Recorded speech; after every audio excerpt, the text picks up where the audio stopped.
Hi Homeworthy, I'm Laura. Welcome to my home in Calgary, Alberta. I can't wait to show you the tour. Come on in.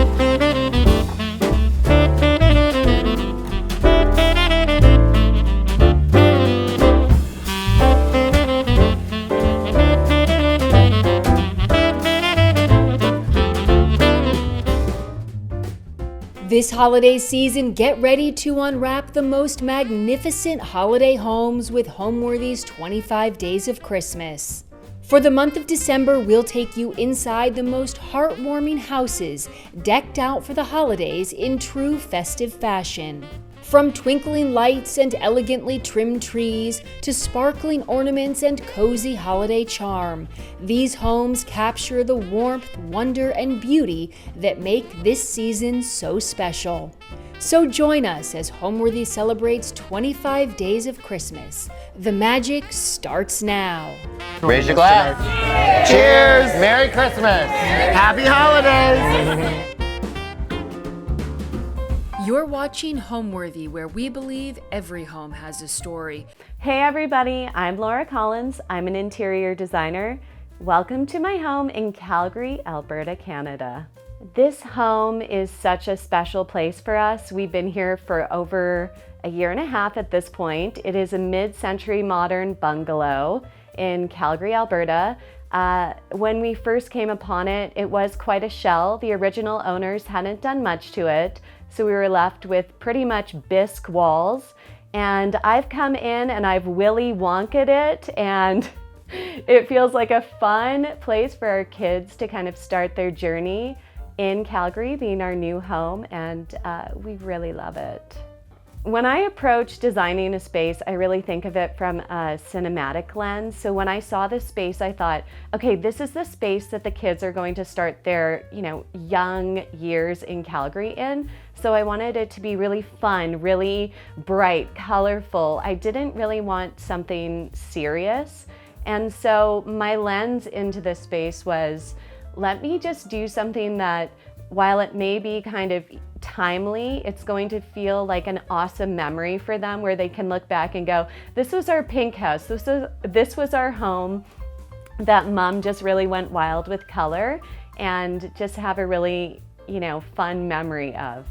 What I think I love most about this home is the way that it all makes us feel. Really, that might feel a little bit sappy, but I feel like we've created a space that just has an amazing energy to it. Every corner I turn, there's just these spaces that make me feel joyful. And I think it's the color that has been brought into it. It's the memories that we've created in the past 2 years. It's the friends that we've made. We just have so many amazing memories here. And I think the kids just love that it just feels like a youthful, kind of joyful space. What gives a home soul is when you really think of the people that live in the space, and you're really trying to delve into what are the personalities of those people, what are the interests. I want to walk into a space and I want to go, oh my goodness, they love traveling, or they love art, or they have spent a lot of time in the countryside. There's nothing that gives me the heebie-jeebies more than when I walk into a space and it feels like a staged home. I want to feel the personality of the people that live there, and that's my job too, to bring that into a space. Really listen to my clients and really listen to what the home is saying to me.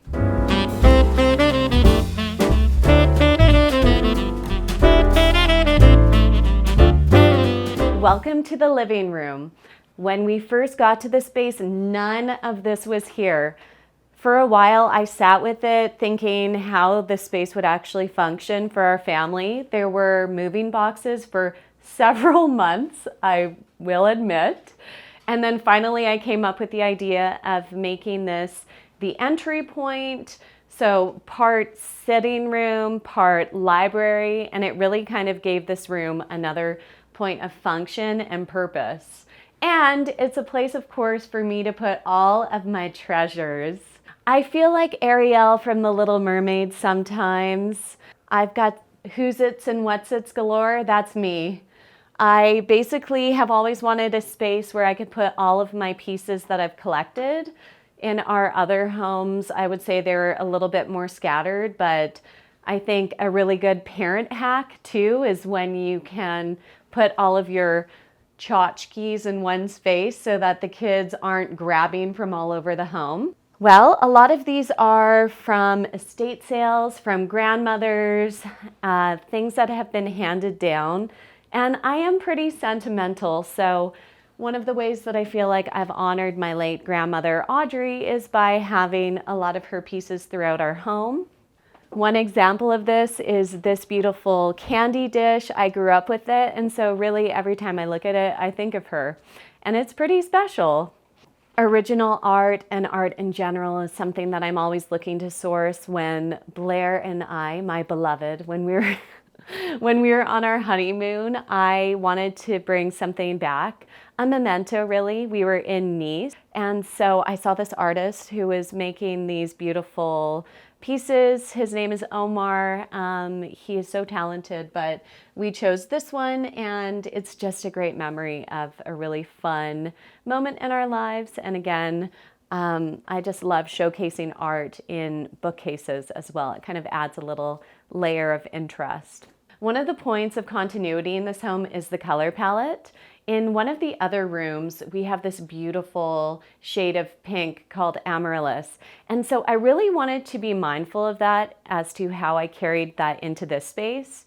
This was a project that came later on. So I wanted to do something really striking, but again, had to be really mindful of what color palette already existed in the home. I went with Savannah by Benjamin Moore, and it really just jumped off of the wall, which is another kind of very subtle pink tone. And it's the first thing you see when you walk in. And I also love that when I'm on the street, I can look in and I can see that little shot of like an earthy pink. It's so pretty and it just makes me happy. I also love this shade of pink because it really showcases all of the decor so beautifully. It's quite dynamic, and I think that when people think of pink, they think bubblegum, really feminine, but I feel like this offers that kind of balance of that masculinity because it really kind of showcases everything in a really interesting way. There is actually quite a story with this chair. I wanted something initially for last Christmas so that when we hosted all of the grandparents, there was cozy spots for everyone to sit. And so I found something on Facebook Marketplace, and it was in a very Christmassy kind of plaid tone. It had a much higher back to it. And so after the holidays passed and we had our cozy seating figured out, I had it completely made over. I did this really fun Schumacher textile, and I restructured the back. I brought it down lower, did some really fun contrast piping, and it's a super cozy seat. I have always been a traditionalist. We used to always go out and get the real trees.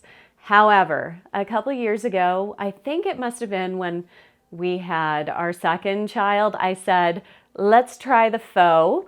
Let's do something flocked. I want it to be a little bit more easy breezy, and I want something that feels instantly nostalgic. And so I found this tree, and I love just layering it as much as possible. Frankly, I don't know if I can put another ornament on it. It's going to explode. But I absolutely love decorating it with the kids. We always find new ornaments, and I just love how much of a throwback this tree is.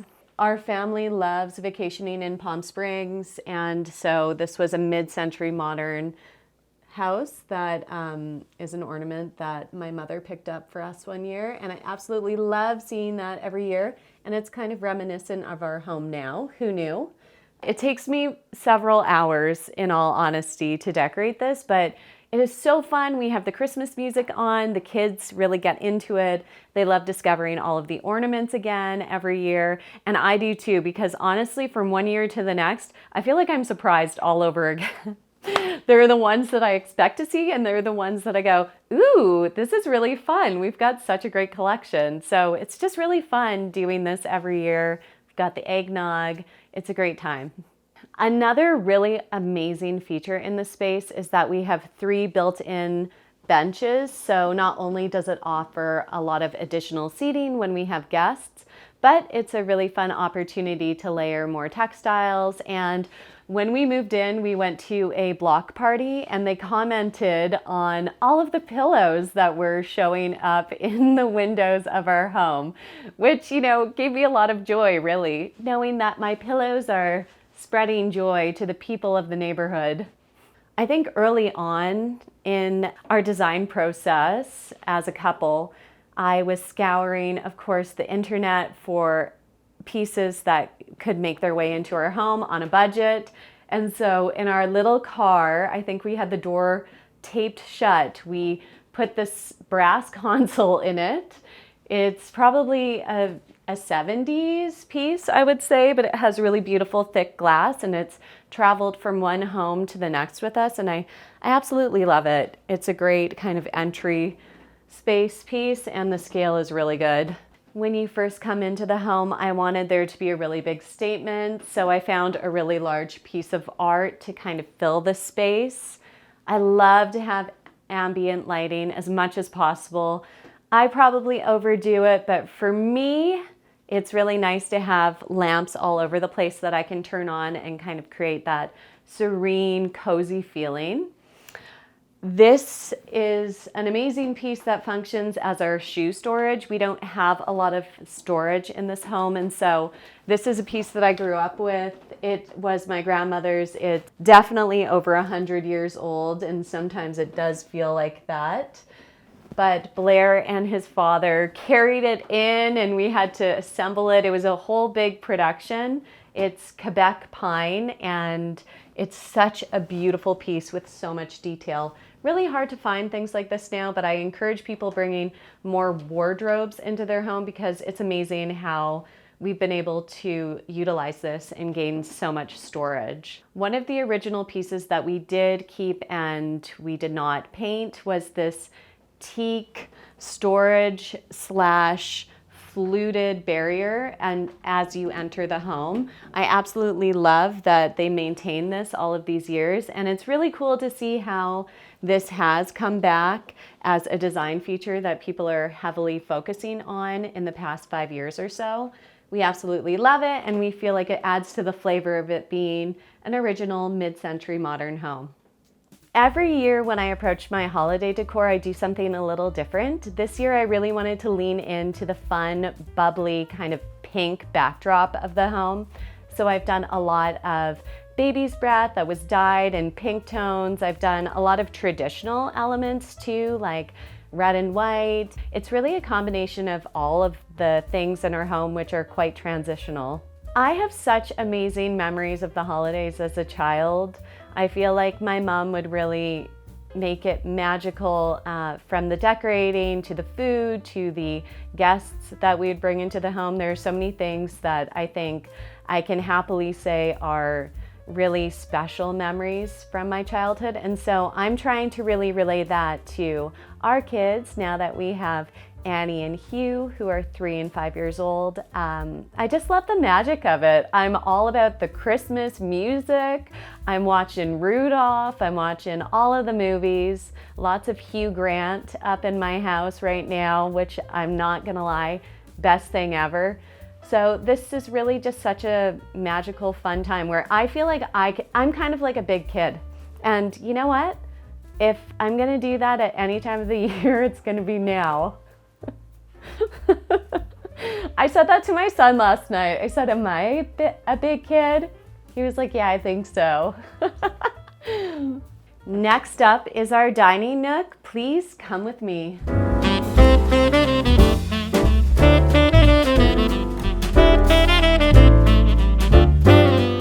Welcome to the dining space. This is one of the more quaint spaces of the home, but that's not to say that it doesn't really pack a big punch with some of the pieces that we featured in the space. One of them being this antique hutch. This also came to me from my grandmother, Audrey. It is also antique pine, and it just serves as a great storage space for entertaining. I have a lot of my napkins and additional dishes down below. This copper mold collection, I will say, is a little bit newer. I had my eye on copper molds since I saw Sky McAlpine, who's got such interesting taste, feature them in her kitchen area. And so I started collecting pieces. It's funny, I think we all grew up with them around our home, but recently we're seeing people using them as art and decor. And so I have a few scattered throughout the kitchen area as well.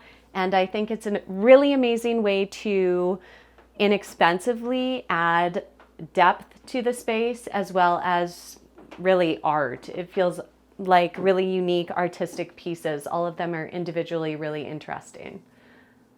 So I think it's really important to note that this table does have this beautiful movement on it. It's like a tiger wood or tortoise. I absolutely love it. It came from our old neighbor in Toronto who is downsizing.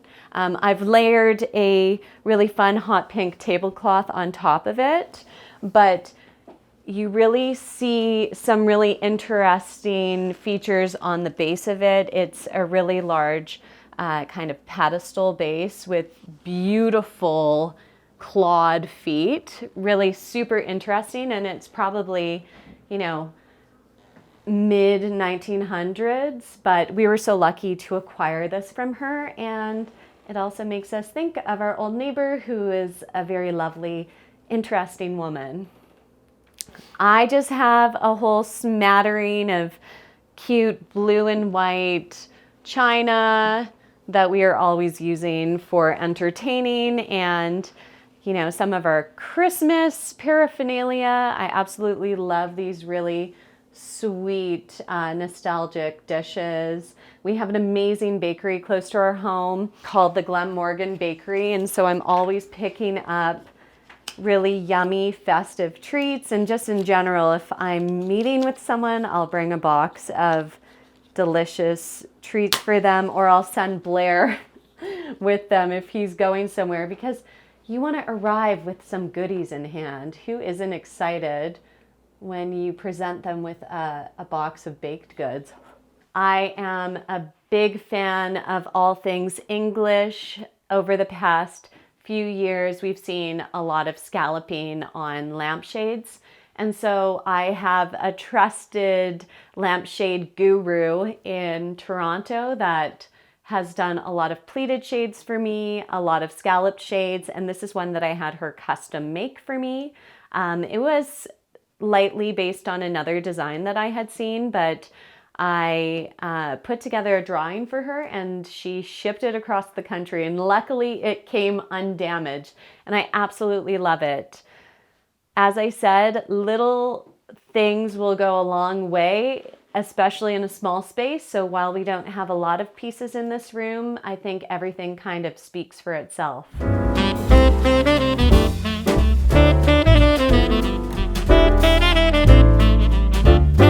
Okay, and now we are in the kitchen. This is such an interesting space in the home. It really is frozen in time, and it really reflects the 1950s era. So everything that you see is the original cabinetry. This built-in nook that really acts as our bar, our coffee bar, and our entertaining bar when we host, initially had me scratching my head. It was another tone of wood, which is not what the rest of the kitchen is. And so I had to think long and hard what kind of coloring and where I really wanted to go with the design would be. And so my thought was just make it as extra as possible. And so I have tons of blue and white pottery just adorning the top shelf. And then beyond that, I've pulled out a lot of my teacups that in the past have been hidden away, and I've really chosen to focus on all of these different patterns and just really layer it up as much as possible. I made this paper chain with leftover wallpaper that lives in our primary bathroom.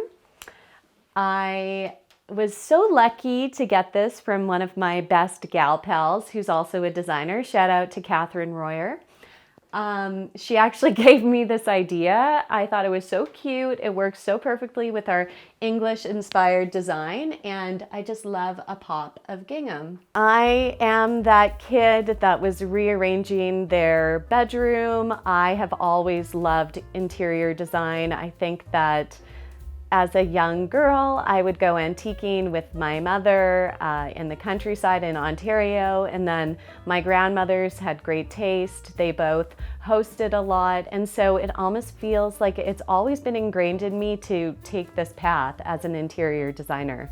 I love decorating my own home. There are moments where I think I am the craziest client ever, but I think that's why I'm fun to work with, because I am also my guinea pig, so to speak. I can really try things out. If they don't work for me, I can try again. And so I guess there's the risk of being a little bit, off the wall when it comes to designing my own space, but I love it. I have so much fun with it. I think about it morning, noon, and night. It's just, something that is so deeply ingrained in me.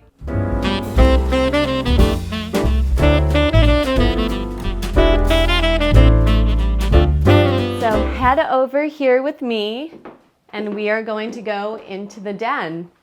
Welcome to the Sunken Den. I absolutely love this room in the home, and it is definitely the heart of our home. We spend the most time as a family in here. We play, we build forts, we watch movies.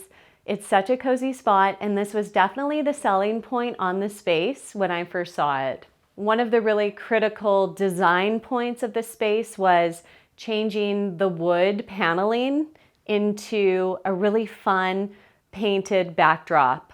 I have drenched it in Amaryllis by Benjamin Moore. I think that when I had initially suggested this to people, they were shocked, because I think that knowing that someone is changing something that is historical, like painting wood, can sometimes be a little controversial. But again, in this case, it was more of a veneer. It wasn't an original wood. And so I thought, I can't have 5 different woods that don't really interact well. So I pulled some of the pink out of the stone that surrounds the fireplace, and I landed on this one, and I just love how it feels. I think that when we look back years from now, we'll call this the pink house because of this room, and I kind of love that. On the mantle, I have a collection of nutcrackers. My grandmother, Florence, always does her nutcrackers on her mantle, and I've always loved that. And so as the years have gone by, I have started a collection. Nowhere near hers, but I love grabbing a new one every year with the kids, and they love to take them down and play with them. When I was little, I would actually take my grandmother's nutcrackers. I don't know if these ones are functional, but I used to, crack the walnuts in them, which was a really fun tradition. And then I also just have a snow globe. You might have noticed that I love Staffordshire dogs. I have a whole collection of them. I call them a litter. I think I'm cut off at this point. I think I have about a dozen of them. But I just absolutely love how English they are, and most of them are vintage. And then I have my seashell mirror that, while watching a movie one day, I disassembled with a glue gun and a collection of vintage shells. I was looking for a way to make this room feel a little cozier and to offer more seating. Initially, we had 2 of the smaller Parsons-style chairs in here, but I wanted somewhere where the kids or Blair or myself could really kick our legs out. And so I've been on the hunt for a chaise lounger.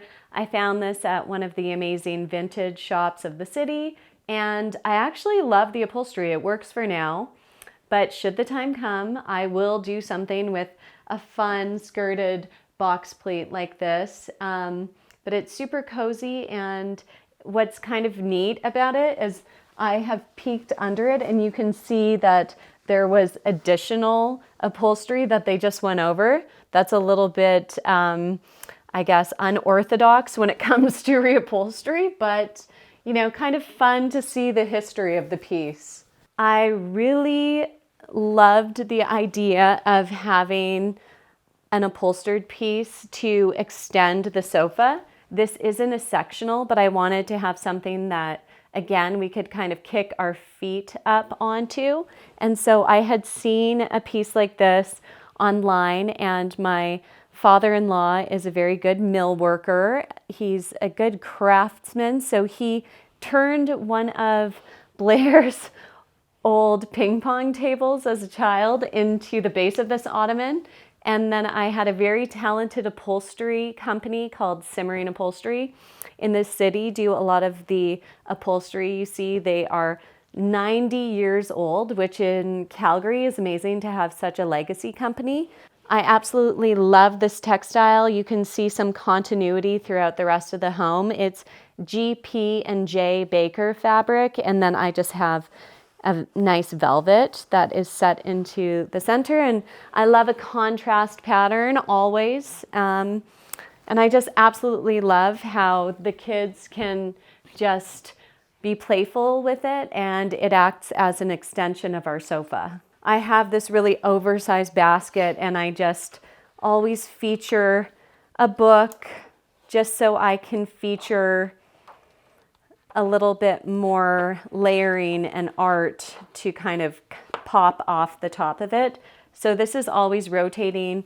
Usually one of my latest design books will live on here, and it kind of serves as inspiration. And as the seasons change, it gives me an opportunity to kind of lean into the feeling of it and just really do something really fun that makes me smile when I walk by.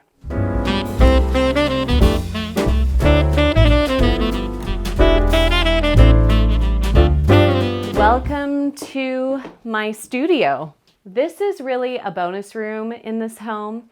Initially, it was the primary bedroom, and then they added the sunken den as part of an extension years after the home was initially built. So this space, when I realized I had an opportunity to have this special kind of bonus area, I thought, well, I might as well have my at-home studio live here. This is where I have a lot of my samples.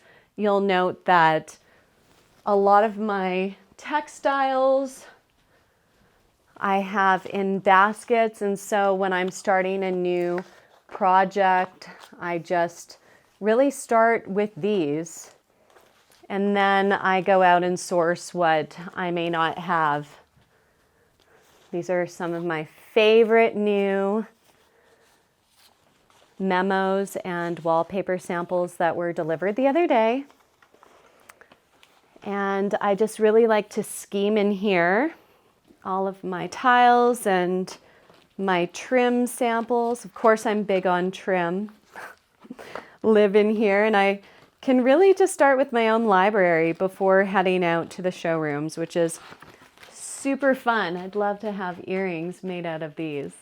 In this space, I have some art that used to live at my grandmother's home when I was growing up.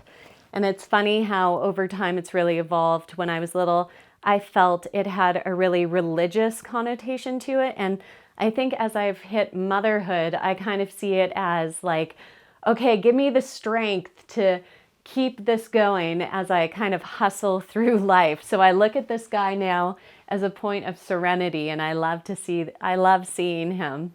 And I think maybe that's what my grandmother was getting at, you know? So this is a really unique, interesting piece that I grew up with. This sofa is an original Laura Ashley love seat. It is a little bit worn, but I love it. I also grew up with it. This was always showcased in my grandmother's home. She worked at Laura Ashley in the 80s for several years, and so she collected a lot of beautiful textiles, and her taste was just so eclectic, and I just love how she chose pattern and color because it's really still so beautiful and relevant today. She had such a great eye. Okay, this is a custom coffee table, not done by myself, but It was a piece that I found, I think, on Facebook Marketplace several years ago. We've had it probably for at least a decade at this point. It's incredibly heavy. The pillars, the legs, are lucite, and we have carried this before at, certain points of our lives. It is so massive, but it really features all of my samples really well. And I remember at the time I had my eye on it. I think it was originally like $500 that they had listed it for, and at the time it felt like way too much. And so I waited, and the price kept dropping and dropping, and finally I think it hit 200. And so we went out to the countryside about an hour outside of Toronto, and again, we never had a vehicle that was suitable for these pickups, but somehow we managed to get it into the car by removing the legs. And when we got it home, it felt so victorious, and I just love this coffee table. I've seen similar ones, if not the same, on First Dibs for, a lot of money. And so I love this piece. I picked up these slipper chairs probably a handful of years ago, and I've had the intention of reupholstering them. So that day will come. That being said, I've always wanted slipper chairs. I just love the classicness of them. I feel like they suit any kind of space. And I just love that I think originally they were used in a bedroom at the end of the bed where a lady would sit and she would put her slippers on. And so I just think there's a charm to them. But yes, the day will come when they're reupholstered, but in this space, it kind of works with the wall color, and they're just great for overflow when I have additional guests. I have a lot of pattern and color going on, and to some, it would probably shake them to the core. For me, though, I just feel like if there's something I love, it will find a space in my home, and there will be some kind of link. I'm often kind of surprised by how closely these items do relate to one another, even when they feel a little bit off. If you have a baseline that you start with, try and kind of center most of the colors around that, but to do a couple surprises here and there is also fun, and it makes it a little bit more, eclectic English. I just love that. Growing up, my grandmother always had a small white Christmas tree, and so I've always wanted to do a white Christmas tree or something that felt a little bit more eccentric. I had seen this one out and I thought, okay, this is the year of the pink Christmas tree. The kids absolutely loved it, and my approach was just layer it in color. I just feel like you have to have every color of the rainbow in every room, just a little hint of it. And so this is besides everything else, I suppose, that is also rainbow colored, my little rainbow nod.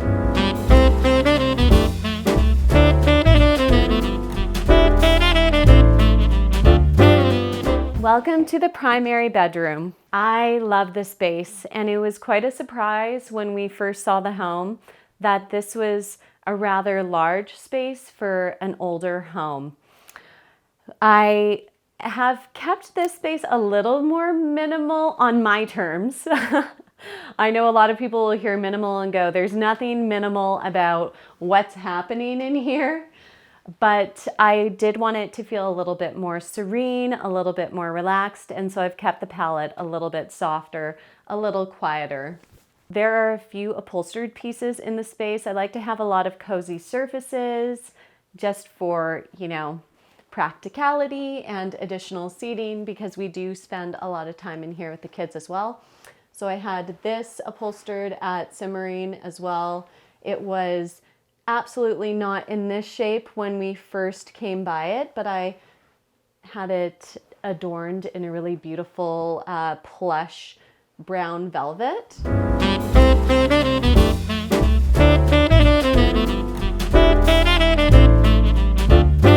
Another really fun surprise in this space was the primary bathroom. It is quite unique in that they have original terrazzo floor, which is super cool. I love the salmon undertone to it, and so I use that as more continuity to bring in shades of mauve into the space and kind of pull from some of the other colors of the home. I have also layered this sandberg gingham on top of it, which just so happened to be the identical colorway to what I had painted this. And if you were paying attention, this came from one of my girlfriends who was just basically offloading some of her overflow from a project that she had. So I couldn't believe that it was so close to the color I had done. It was serendipitous. I have this piece here showcasing more of my litter of Staffordshire dogs and trinkets. I absolutely love collecting Wedgwood. I have so much of it throughout the home. This one is from my grandmother, but I have a lot of it just showcasing jewelry, and this one's of the Queen. I have one of JFK, which is really, really interesting. And I just love how they would kind of explore different cultural icons as well as really cool kind of Roman figures. I just love it.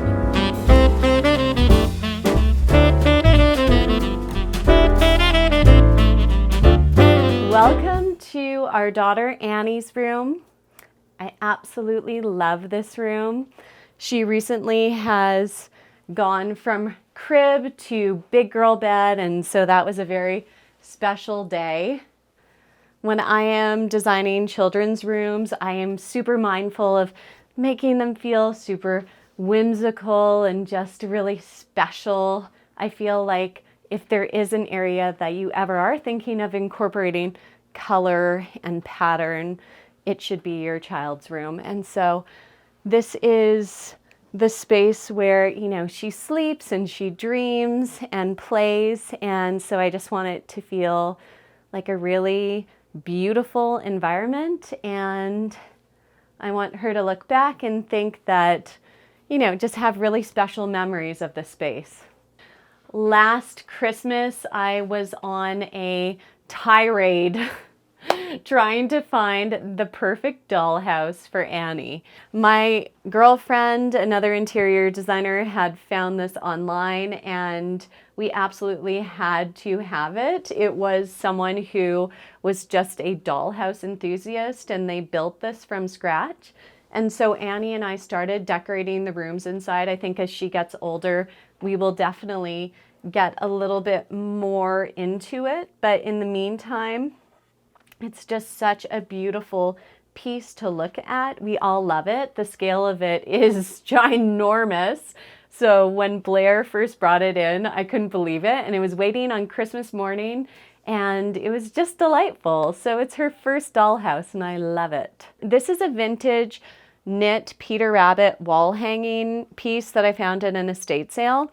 Annie loves Peter Rabbit. Her grandpa's name is Peter too, so we kind of giggle at that a little bit, but again, it kind of follows that English, Beatrix Potter, countryside vibe that I love so much.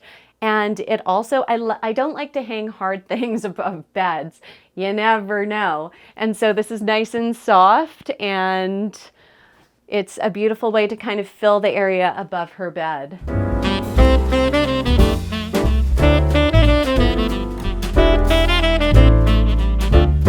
Welcome to Hugh's room. So this is our little guy Hugh's room. We absolutely love it. He has tons of storybooks, and his shelves are just filled with all kinds of fun things that he's into, dinosaurs and trucks and boats. He has such a fun imagination. I really try and tie that into the decor. I love incorporating really interesting, fun art into children's rooms. I think that that's a way to kind of bring out their personalities while also kind of adding that transitional element to the space so that it doesn't feel too juvenile. I like to feel like it can transition from them being really young to them evolving into, you know, teenagers. I picked up this piece of modern art at an estate sale years ago in Toronto, and it's lived all throughout our home. When I'm designing, I really like to start with a very eclectic kind of base. So I am looking at pieces and I'm not thinking that this shouldn't go in a young boy's room. I'm thinking that this is something interesting. It feels like a shield almost. And again, it can kind of stay with them from this age, and if they get tired of it as they get older, it can go into another area of the home. So I'm trying to think of pieces that will work in different areas of our home once the kids age out of it. So again, this feels super whimsical, lots of rainbow colors included in it, and he absolutely loves coming in here at the end of the day, getting out his bin of toys and just kind of going into his imagination state.